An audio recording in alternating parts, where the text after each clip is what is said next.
उम्मीद करता हूँ आप सब ठीक होंगे। ये चैनल है इकोनो बाय एपी। तो चलिए शुरू करते हैं आज की इकोनॉमिक न्यूज़। पहली जो खबर आ रही है वो आ रही है इंडिया की जीडीपी पर कैपिटा को लेकर।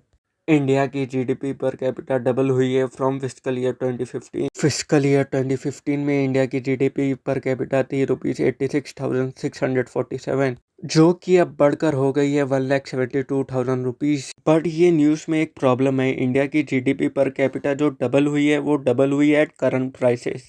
जीडीपी एट करंट प्राइसेस में इन्फ्लेशन को नहीं इंक्लूड किया जाता, जिसकी वजह से ये नंबर काफ़ी इन्फ्लेटेड है। अगर हम इन्फ्लेशन को भी इंक्लूड करते हैं तो इंडिया की जीडीपी पर कैपिटा इंक्रीज हुई है बाय 35%, जो कि इतना इम्प्रेसिव निकल कर नहीं आता। और मोस्ट ऑफ द ग्रोथ जो हुआ है वो हुआ है टॉप 10% की इनकम्स में। तो अगर हमें एक एवरेज इंडियन की लाइफ इम्प्रूव करनी है तो हमें रीडिस्ट्रीब्यूशन और इनइक्वालिटी पे ज़्यादा ध्यान देना होगा।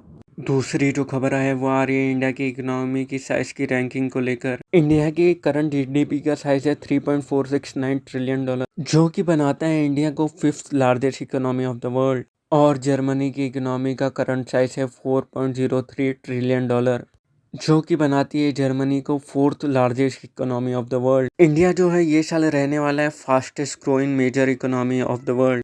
और इसके मुकाबले जर्मनी में रिसेशन आए, जिसकी वजह से जर्मनी की इकोनॉमी की साइज कम हो। इसकी वजह से ये हो सकता है कि इंडिया जो है जर्मनी को पीछे छोड़कर बन जाए दुनिया की 4th लार्जेस्ट इकोनॉमी ये साल के एंड तक। अगर ऐसा ही चलता रहा तो 4-5 सालों में इंडिया जो है जापान को भी पीछे छोड़कर बन सकता है दुनिया की तीसरी सबसे बड़ी इकोनॉमी। ये एक बहुत पॉजिटिव खबर है। बट अगर हमें चाइना से कॉम्पीट करना है तो हमें और फास्ट ग्रो होना होगा, क्योंकि चाइना की इकोनॉमी हमारे से 5 गुना बड़ी है। तीसरी जो खबर है वो आ रही है करप्शन को लेकर। तो हमारे इकोनॉमिक अफेयर के जो सेक्रेटरी है मिस्टर अजय सेठ ने कहा है कि सेंट्रल गवर्नमेंट ने सेव किए $27 बिलियन, यानी 2,21,400 करोड़ रुपए डायरेक्ट बैंक ट्रांसफर्स की वजह से। पहले जो है गवर्नमेंट स्कीम्स में काफ़ी करप्शन हुआ करता था मिडल मैन के कारण, जिसकी वजह से गवर्नमेंट स्कीम्स का फ़ायदा आम लोगों को नहीं मिलता था। बट अब डायरेक्ट बैंक ट्रांसफ़र्स की वजह से करप्शन काफ़ी कम हुआ है। डायरेक्ट बैंक ट्रांसफ़र में जैसा नाम इंडिकेट कर रहा है, गवर्नमेंट सीधा पैसा लोगों के बैंक अकाउंट में डालती है। कोई मिडलमैन ना होने के कारण करप्शन के चांसेस बहुत कम हो जाते हैं। बट डायरेक्ट बैंक ट्रांसफर्स में भी काफ़ी प्रॉब्लम है। अगर आप चाहते हैं कि मैं इन प्रॉब्लम्स पे वीडियो बनाऊं तो प्लीज़ कमेंट कीजिए। चौथी जो खबर है वो आ रही है एग्रीकल्चर को लेकर। ये साल के खरीफ मार्केट सीजन में गवर्नमेंट ने 71.3 मिलियन टन्स ऑफ पैडी यानी चावल प्रोक्योर किए हैं 1 मार्च 2023 तक। ये जो प्रोक्योरमेंट जो है गवर्नमेंट ने 1 करोड़ फार्मर से की है एट मिनिमम सपोर्ट प्राइस। और इन फार्मर्स की 1.5 लाख करोड़ रुपए की पेमेंट भी गवर्नमेंट ने डायरेक्ट बैंक ट्रांसफर्स के थ्रू कर दी है। पांचवी जो खबर है वो आ रही है चाइना से।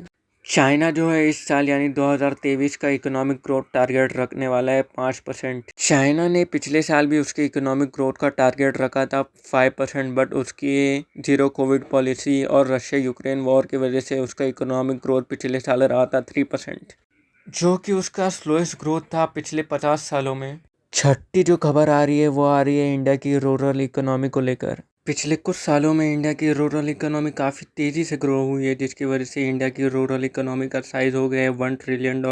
ये एक इतना बड़ा नंबर है कि अगर इंडिया की रूरल इकोनॉमी एक खुद की कंट्री होती तो वो दुनिया की 18वीं सबसे लार्जेस्ट इकोनॉमी रहती। मिनिमम सपोर्ट प्राइसेस का 100% बढ़ना और काफ़ी अलग अलग रीजंस की वजह से ये अचीवमेंट जो है पूरा हो पाया है। इंडिया की रूरल इकोनॉमी जो है वो एग्रीकल्चर से काफ़ी डाइवर्सिफाई हो चुकी है, जिसकी वजह से नॉन फार्मिंग एक्टिविटी रिप्रेजेंट करती है 60% of the income in rural area. Bharatmala की वजह से रूरल रोड्स जो है वो काफ़ी इम्प्रूव हुए, जिसकी वजह से कनेक्टिविटी अर्बन एरियाज़ के साथ बढ़ी है, जिसकी वजह से विलेजर्स को सिटीज़ में जाके काम करने में आसानी होती है। इलेक्ट्रिसिटी भी लगभग हर एक विलेज में पहुंच चुकी है, जिसकी वजह से काफ़ी फैक्ट्रियां रूरल साइड में ओपन हुई है, जिसकी वजह से total number of enterprises in rural area बढ़कर हो गए हैं 2 करोड़, जबकि यही नंबर अर्बन एरिया के लिए है 1,60,00,000। ओवरऑल ये काफ़ी अच्छी खबर है इंडिया की इकोनॉमी को लेकर। उम्मीद करता हूँ आपको ये वीडियो पसंद आई होगी, इसलिए मेरे चैनल को सब्सक्राइब करें और वीडियो को लाइक करें।